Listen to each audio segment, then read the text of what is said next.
yourselves treasures on earth, where moth and rust consume, and where thieves break in and steal. But store up for yourselves treasures in heaven, where neither moth nor rust consumes, and where thieves do not break in and steal. For where your treasure is, there your heart will be also.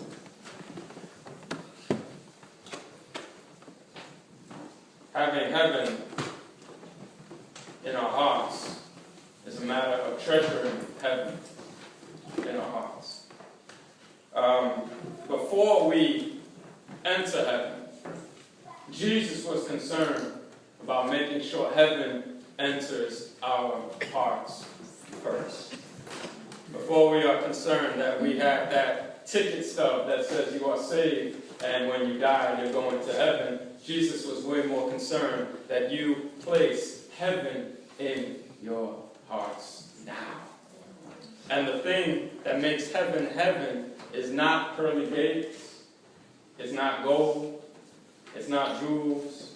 The thing that makes heaven heaven is that it is the place where God is enthroned.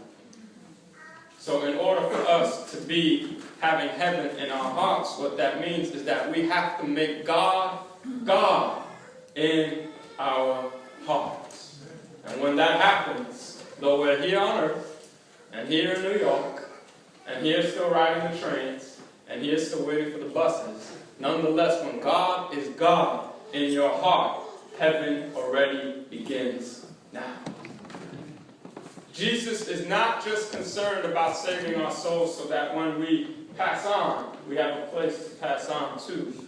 Jesus was concerned that we learn to have the joy, the peace, the strength, and the love that comes from realizing that God is God, and God is with you now. But you must treasure that. You must desire that. You must value that. Because if you don't, then your heart won't be there. It's a great line. He doesn't say where your heart is, there your treasure will be. He says where your treasure is, there your heart will be. What do you value?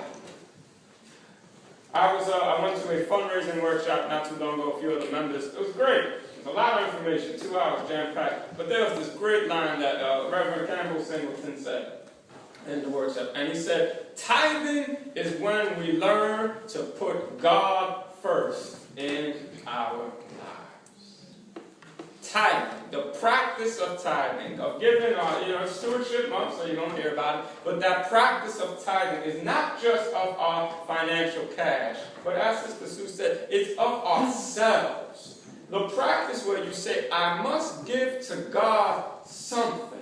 I must give to God everything, but there's got to be something I deliberately make sure I want this for the Lord. That is a practice where you remember that God is God, and all things truly belong to the Lord.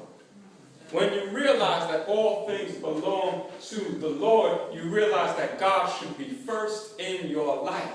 And when you realize God should be first in your life, you may have a situation where you come to the realization that you need God to be in your heart in order for your life to make sense, in order for your life to be powerful, in order for your life to have peace.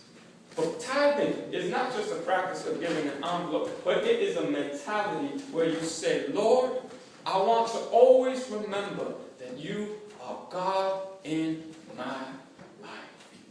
We have to have these moments in our time together and in our time on our own where we reflect. We take time to say, Lord, I want to pray now and take what is precious. Time is precious. We all know that.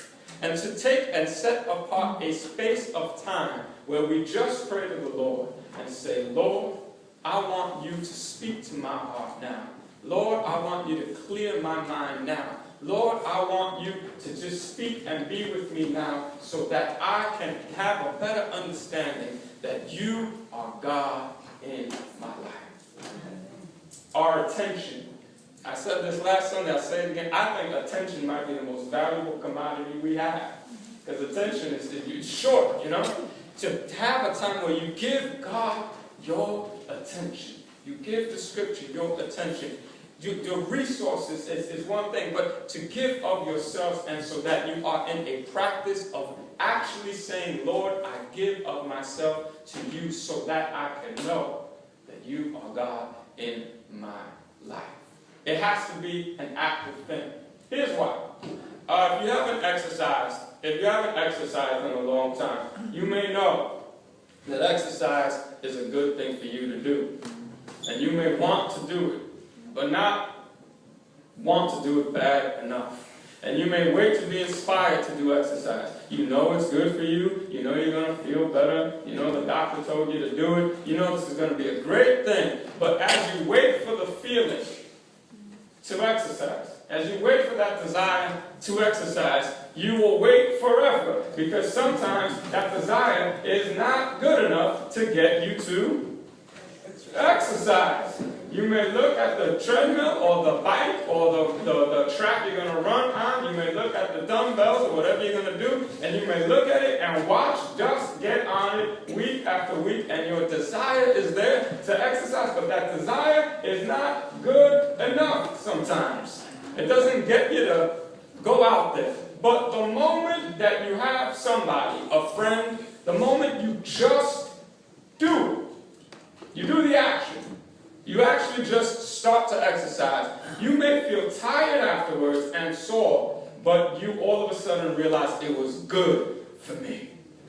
And the thing is that as you keep just doing it, the desire may not be there. As you keep just doing it, in time, you end up realizing what a blessing it is adding to your life. But here comes the wonderful thing. You end up desiring to do it. And that desire ends up being followed by action.